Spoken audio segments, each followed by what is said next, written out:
সুপ্রিয় দর্শক বন্ধু, আসসালামু আলাইকুম। আশা করি সবাই ভালো আছেন। আজকের ভিডিওতে আমরা 2025 সালের প্রাথমিক এবং মাধ্যমিকের যে বইগুলো পিডিএফ আকারে দেওয়া হয়েছে, ঠিক সেই বইগুলোই আপনি কিভাবে ডাউনলোড করবেন সেই প্রসেসটাই আজকের ভিডিওতে দেখানোর চেষ্টা করছি। সুপ্রিয় দর্শক বন্ধু, দেখতে থাকুন ভিডিওটি। প্রথমে আমরা যে কাজটি করব, গুগল সার্চ বার অথবা যে কোনো ব্রাউজারের আমরা প্রথমে সার্চ বারে গিয়ে লিখব NCTB, লেখার পরে ইন্টার বাটনে প্রেস করলাম। আপনি মোবাইল দিয়েও কিন্তু কাজটা করতে পারবেন। করার পরে আমরা এই যে জাতীয় শিক্ষাক্রম পাঠ্যপুস্তক বোর্ড NCTB যেটা, এটাতে আমরা ক্লিক করে দিলাম। ক্লিক করার পর আমরা মূল ওয়েবসাইটে চলে আসলাম। আসার পরে দেখুন এখানে নোটিশ বোর্ডে কিন্তু অনেক কিছুই দেওয়া আছে। এখন এখানে প্রথমে দেওয়া আছে 2025 শিক্ষাবর্ষের পাঠ্যপুস্তক ডাউনলোড করার ধাপসমূহ। আপনি এটাও দেখতে পারেন, অথবা যেমন এখানে বলা আছে 2025 শিক্ষাবর্ষের সকল পাঠ্যপুস্তকের তালিকা, আমরা এই তালিকার উপরে ক্লিক করে দিলাম। এখন তালিকার উপরে ক্লিক করার পর আমরা কিন্তু এখানে দেখতে পাচ্ছি 2025 শিক্ষাবর্ষের সকল পাঠ্যপুস্তকের তালিকা বিস্তারিত। এই বিস্তারিতের উপরে আমরা ক্লিক করে দিলাম।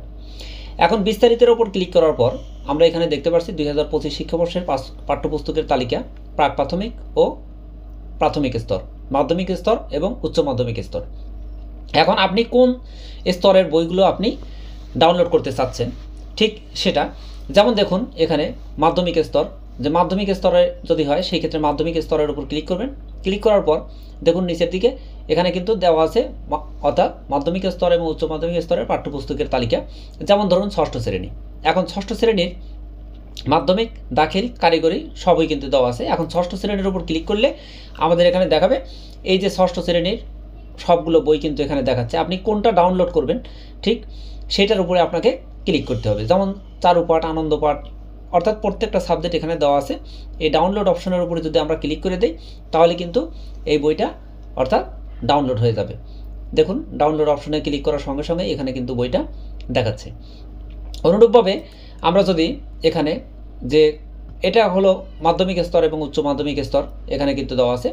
অনুরূপভাবে আমরা যদি এখান থেকে প্রাথমিক স্তর সিলেক্ট করতে চাই তাহলে আমাদের কিন্তু একটু ব্যাকে যেতে হবে। যেমন দেখুন এখানে প্রাথমিক স্তর, যে প্রাথমিকের উপর ক্লিক করার সঙ্গে সঙ্গে এখানে কিন্তু প্রাথমিকের যে স্তরগুলো আছে সেগুলো, যেমন প্রথম শ্রেণী, দ্বিতীয় শ্রেণী, তৃতীয় শ্রেণী, অর্থাৎ প্রাক প্রাথমিক যদি হয় সেই ক্ষেত্রে এখানে আমার বই আর এসো লিখতে শিখি, এই যে দুইটা বই দেওয়া আছে এটা হলো প্রাক প্রাথমিক শ্রেণীর। অর্থাৎ এভাবে আপনি খুব সহজে বইগুলো ডাউনলোড করতে পারবেন। সুপ্রিয় দর্শক বন্ধু, এই ছিল এখনকার মতো। নেক্সট আপডেট দেখার নিমন্ত্রণ জানিয়ে বিদায় নিচ্ছি। সবাই ভালো থাকুন, সুস্থ থাকুন।